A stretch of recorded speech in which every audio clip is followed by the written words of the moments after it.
Welcome back to Let's Play Kanon Standard Edition for the PC.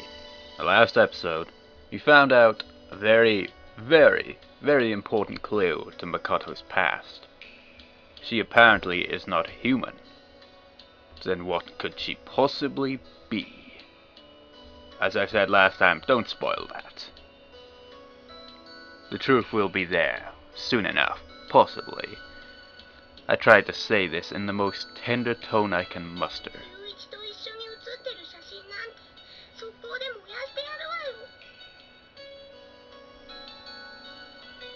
So much for tenderness. She lashes out verbally and flees. Silly girl. Sometimes strolling, sometimes bursting into a run. She heads for home at her usual random pace. I keep pace as best as I can, wishing she'd try to see things my way for once. As always, she shuts herself away in her room as soon as we get home. I can hear the occasional confounded "oh" coming from the inside as I pass her door. I guess she's not sleeping after all. Why doesn't she go and watch TV with everyone else? So I wonder, as I return to my own room.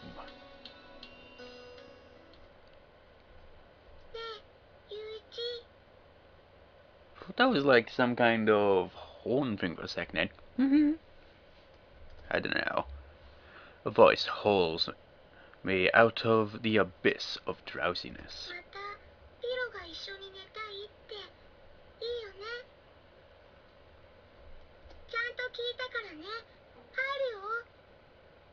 Here we go again. She lifts up the quilt and begins to squirm her little body in beside me. The smell of cat fills my nostrils. Ooh, it smells. You're supposed to wait for an answer, stupid. I say without bothering to open my eyes.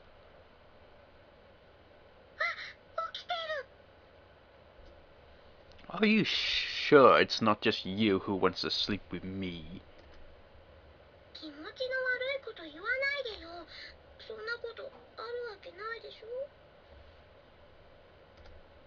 Oh, whatever. Do what you want. Just don't shout in my ear again. So she can do what she wants. What if she, kills you in your sleep? Is that okay? It'd be a pain to turn her out now, so I just roll away from her instead. But neither this, nor her feline encumbrance is able to prevent her clinging to me from behind. I probably pronounced that wrong.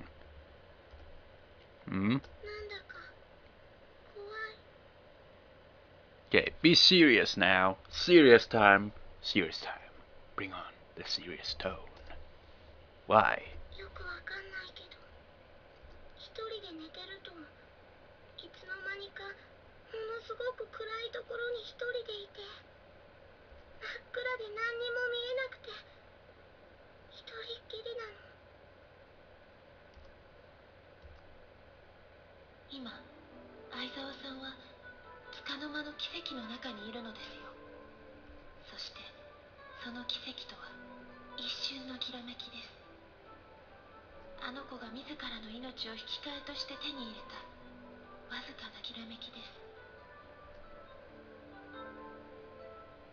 Mono's words ring through my head.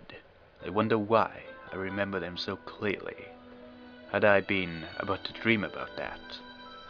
No, it's nothing to do with drowsiness, is it?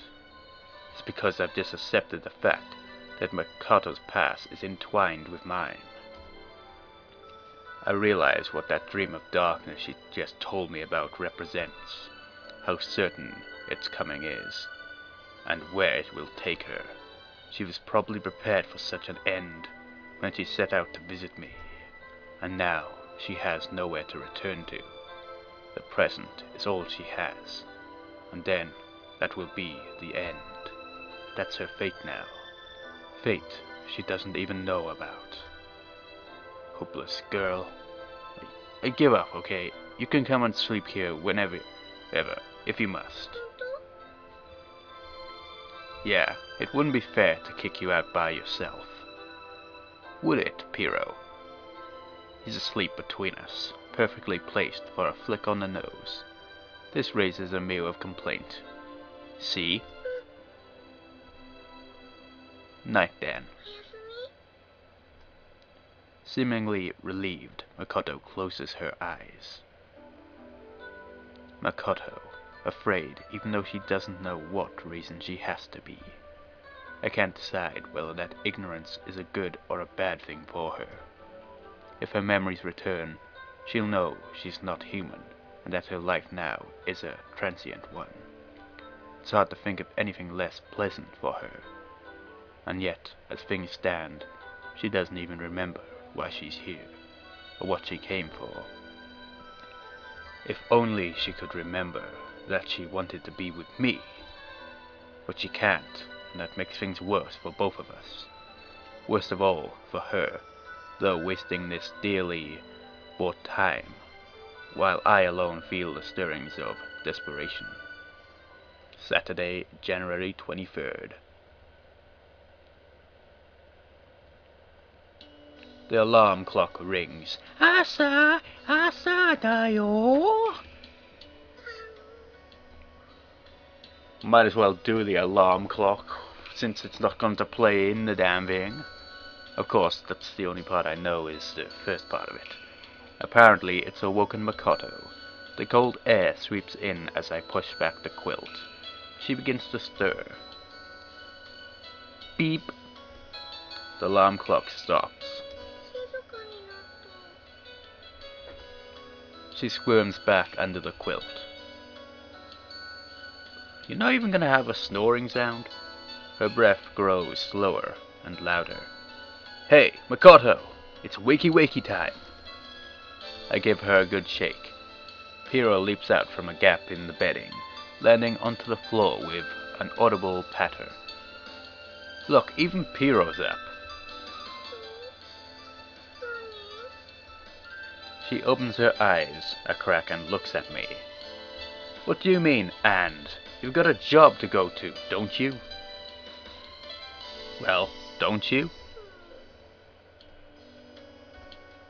Her reply drips half-heartedness. I wonder, well, she really hates the nursery job, or if she's just being lazy. Personally, I'd take the latter on that. Come on, you're going to be late again if you don't get up.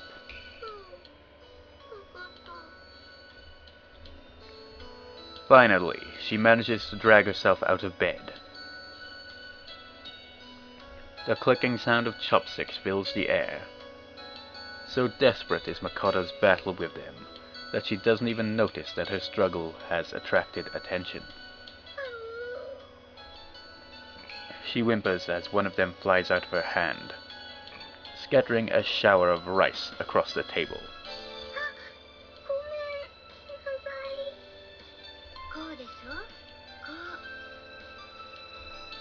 Beside her, Akiko is gently demonstrating the correct grip.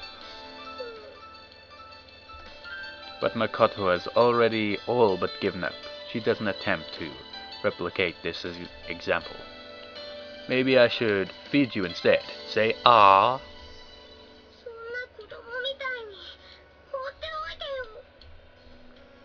The only thing energetic about her this morning is her reaction to my teasing.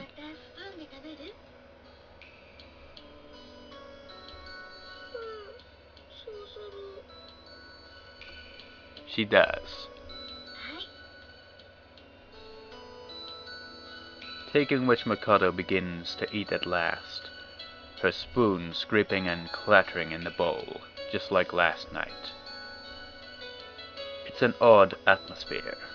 Makoto looks like she can't wait to get out of here, as though she's suddenly conscious of our attention. Are you coming with me again this morning? Eat up and get ready. It'd be nice not to have to rush for once. Damn cough. She sags with relief, and hastily stuffs what remains of her breakfast into her mouth. Have you brushed your teeth?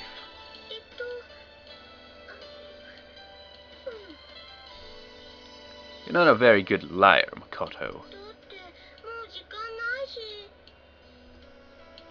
You didn't brush your teeth last night either, did you?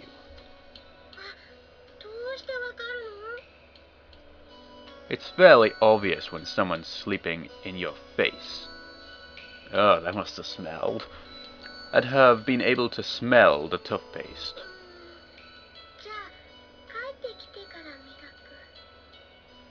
And use some mouthwash as well. It smells worse than the cat's ass. No offense. See you next time, viewers.